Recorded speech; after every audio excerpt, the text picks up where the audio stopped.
నమస్తే. ఇవాళ మనం మరొక మహర్షి గురించి చెప్పుకున్నాం. ఆయన పేరు ఆస్తిక మహర్షి. ఆస్తిక మహర్షి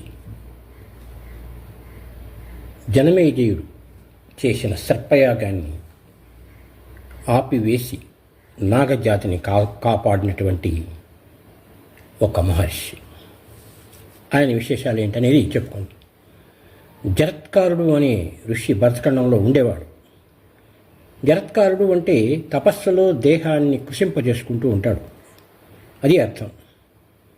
ఒకరోజు ఆయన పోతూ ఉండగా ఒక కాడ మాత్రమే మిగిలి ఉన్న తృణస్తంభాన్ని పట్టుకొని తలకిందులుగా తపస్సు చేస్తున్న కొంతమంది పితృదేవతలను చూశాడు.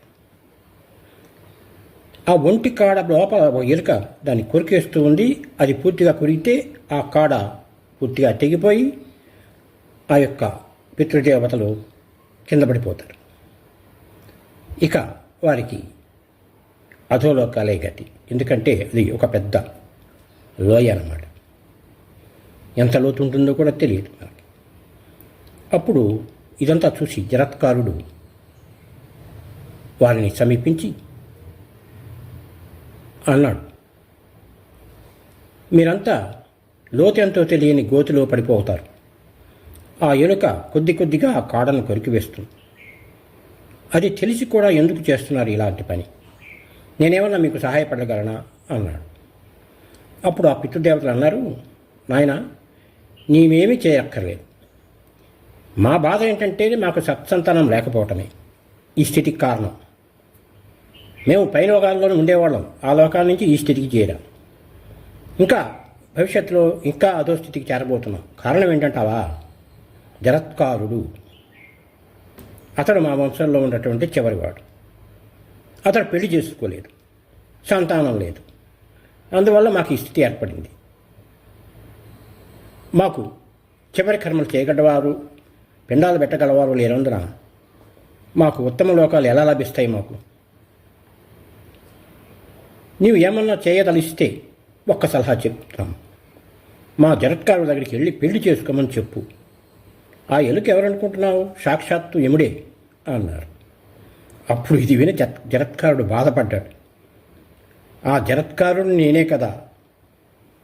వాడితో అన్నాడు, ఆ పాపాత్ముని నేనే మహానుభావులరా. మీ కోరిక మేరకు నేను వివాహం చేసుకుంటాను,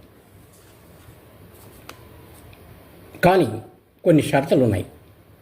ఏమిటంటే, ఆ పెళ్లి చేసుకున్న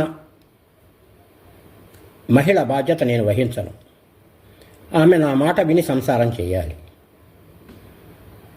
ఆ సంసారంలో ఆమె యొక్క పోషణ భారం అది అంతా ఆమె పుట్టింటి వాళ్ళే చూసుకోవాలి. సంతానం కలిగిన తర్వాత నేను ఆమెను వదిలేస్తాను అన్నాడు.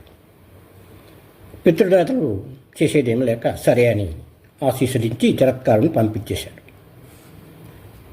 ఇలా ఉండగా వినత, కద్రువ వీళ్ళిద్దరికీ ఒక అడవిలో విహరిస్తూ ఉంటే దూరంగా ఒక గుర్రం కనపడింది. ఆ గుర్రం తోక గురించి వీరిద్దరు వివాదపడ్డారు. ఆ తోక తెల్లగా ఉందని వినత అంటే నల్లగా ఉందని కద్రువ అన్నది. వాదులాడుకున్నారు. అప్పుడు వినత అన్నది ఏమన్నంటే దగ్గర పోయి చూద్దామక్క అంటే, కద్రువ ఈరోజు కాదులే రేపు చూద్దాములే అని ఇంటికి పోయి. ఇంటికి పోయిన కద్రువ తాను ఓడిపోతానేమో, సవతికి బానిసైపోతానేమో అన్న భయంతో తన సంతానమైనటువంటి నాగుల్ని పిలిచి జరిగిన విషయమంతా చెప్పి, మీరు పోయి ఆ గుర్రం తోకకు చుట్టుకోండి, అప్పుడు అది నలుపుగా కనపడి నేను గెలుస్తాను, మీ పెద్దమ్మకి సవతి అయ్యే బాధ నాకు తప్పుద్ది అన్నది. అయితే ఆ నాగులు తల్లి మాట అంగీకరించలేదు. అలా అయితే మీరు రాబోయే కాలంలో ఒక మహారాజు చేసే యాగంలో సమిధలై మరణిస్తారు అని శపించింది కద్రువ. అయితే కర్కోటకుడు లాంటి నాగులు కొంతమంది తల్లి మాట విన్నారు. విని వెళ్ళి ఆ పాము ఆ గుర్రం తోకకు చుట్టుకున్నారు. దానివల్ల కద్రువ గెలిచి వినత ఆమెకి దాసి అయింది. వినతాపుత్రుడైనటువంటి గరుత్మంతుడు తర్వాత కాలంలో అమృతాన్ని తెచ్చి తల్లికి దాస్యముక్తి కలిగించాడు. ఆదిశేషువు భూభారాన్ని వహిస్తూ ఉన్నాడు. వాసుకి కూడా సముద్ర మథనంలో ఆ మందన పర్వతం కవ్వపు తాడై మంచి పేరు తెచ్చుకున్నాడు. అయితే ఈ సర్పకులాన్ని తల్లి పెట్టిన శాపం, అంటే జనమేజయుడు యాగం చేస్తే మేమంతా చనిపోతాము అనే పరిస్థితి భయపెడుతూ వచ్చింది. ఏం చేయాలి, దీన్ని ఆపే మార్గం ఏంటని నాగులు వాళ్ళలో వాళ్ళు సంప్రదించుకున్నారు. కానీ ఏ ఉపాయం తట్టలేదు.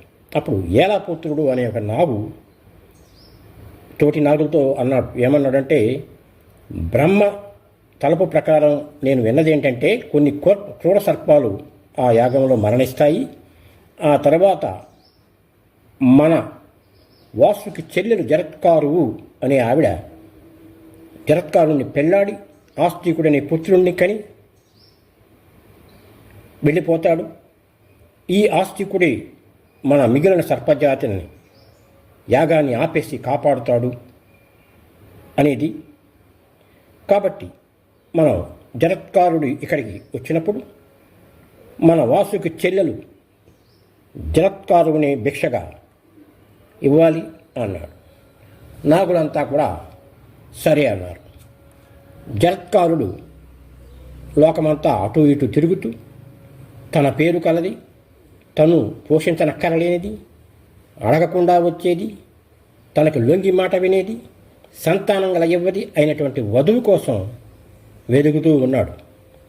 అప్పుడు వాసుకి అతని దగ్గరికి పోయి తన సోదరి జరత్కారువు గురించి చెప్పి జరత్కారుడు చెప్పినటువంటి అన్ని షరతులు అంగీకరించి వివాహం చేశాడు. అలా జరత్కారుడు మామగారింట అన్ని సుఖాలు వైభవాలు అనుభవిస్తూ హాయిగా వింటూ మాట పొందిగ్గా వినే భార్యతో రతి సౌఖ్యం పొందుతూ కాలం గడపసాగాడు. అలా ఉండగా జరత్కారుడికి నెల తప్పింది. ఇక జరత్కారుడు నేను ఇక్కడి నుంచి నిష్క్రమించవచ్చు అని సమయం కోసం చూస్తూ ఉన్నాడు. ఒక సూర్యాస్తమయాన అతను నిద్రపోతున్న సమయంలో ఆయన భార్య జరత్కారు సంధ్యాకృత్యాలు జరుపుకోవటానికి ఈ సమయం అయింది, తన భర్తను నిద్రలేపాలి అనుకుని జరత్కారుడిని నిద్రలేపింది. అప్పుడు జరత్కారుడు కోపం తెచ్చుకొని, నువ్వు మాట తప్పావు, నాకు ఇష్టం లేని పని చేశావు, నేను నిన్ను విడిచిపోతున్నాను. అయితే నువ్వేం భయపడక్కర్లా, నీ సోదరుడు నిన్ను బాగా చూసుకుంటాడు, ఆయనతోనే ఉండు, నీకు నాకు రుణం తీరిపోయిందని జరత్కారుడు వెళ్ళిపోయాడు. 9 మాసాలు నిండాక జరత్కారు తేజోవంతుడైన కొడుకుని కన్నది. అతనికి ఆస్తికుడన్న పేరు పెట్టారు. వాసుకి వగేరాలనే ప్రేమతోటి అతను చక్కగా పెరిగి విద్యాబుద్ధులన్నీ నేర్చాడు. ఇదిలా ఉండగా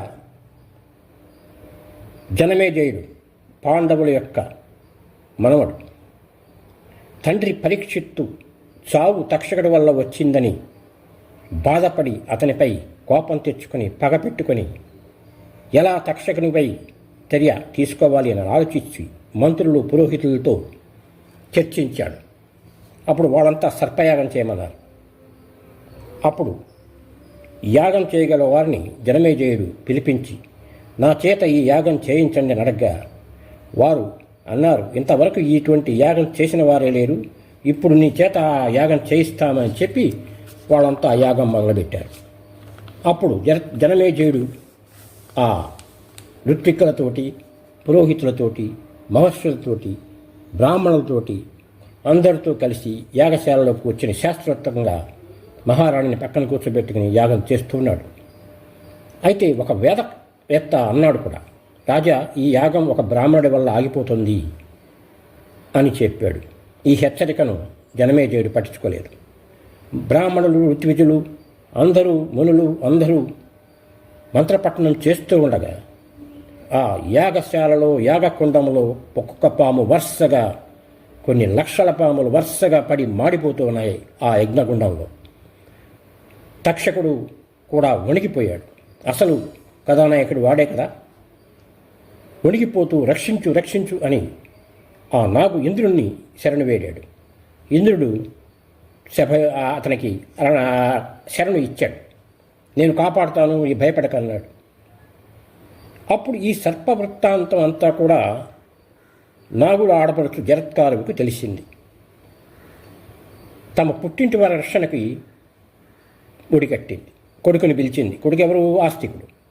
ఆస్తికుని పిలిచి, నాయన, నువ్వు ఎట్లయినా సరే ఈ సర్పయాగం ఆపేసి నా పుట్టింటి వారిని నాగులను కాపాడాలి అని కోరింది. ఒప్పుకున్నాడు ఆస్తికుడు. యాగశాలకు వచ్చాడు. వచ్చి అక్కడ ఉన్న వారందరినీ కూడా స్తుతించాడు. జనమేజయుడు అతని వినయానికి ఆనందించి, ఏం వరం కావాలో కోరుకోనాయనా అన్నాడు. పక్కనున్న ఋత్విజులు కూడా హెచ్చరించాడు రాజుని, జనమేజయుడిని. రాజా, దర్శకుడు ఇంకా అగ్నిగుండంలో పడలేదు, జాగ్రత్త అని హెచ్చరించారు. అప్పుడు జనమేజయుడు అన్నాడు, అయితే త్వరగా అతన్ని యజ్ఞగుండంలో పడేట్లు మంత్రాలు చదవండి. అతనికి శరణు ఇచ్చిన ఇంద్రుడిని కూడా లెక్క చేయలేదు. మంత్రం పఠించండి అని ఆదేశించాడు. ఇంద్రుడు తక్షకుడితో ఆ యాగశాల దాకా వచ్చే ఆకాశంలో తారట్లాడుతున్నారు. కానీ ఆ యజ్ఞం జరిగే తీరు చూసి ప్రమాదం కనిపెట్టిన ఇంద్రుడు పారిపోయాడు. తనకు శరణు ఇచ్చిన ఇంద్రుడిని పారిపోగా తక్షకుడు పిచ్చివాడైపోయి అక్కడే ఆకాశంలో తారట్లాడసాగాడు. ఈలోగా ఆస్తికుడు తన వారం కోరుకున్నాడు. రాజా, సర్పయోగం విరమించి నాగుల్ని కాపాడు, ఇదే నాకు మీరు ఇవ్వాల్సిన వరం అన్నాడు. రాజు అన్నాడు అప్పటికి, ఇది కాకుండా ఇంకేదన్నా వరం కోరుకోనాయనా అని. కానీ ఆస్తికుడు పట్టు విడవలేదు. మాట ఇచ్చారు కాబట్టి మీరు తప్పనిసరిగా ఆస్తికుడి కోరిక తీర్చాలని పక్కన ఉన్నటువంటి ఋషులు వాళ్ళంతా కూడా సలహా ఇచ్చారు. అప్పుడు చేసేదేమి లేక జనమేజయుడు యాగాన్ని ఆపివేశాడు. ఆపివేసి నాగుల ప్రాణాలు ఇంకా అగ్నిగుండంలో పడి నాశనమైపోకుండా యాగం ఆపివేయబడింది. ఆ పని చేసింది ఆస్తికుడు.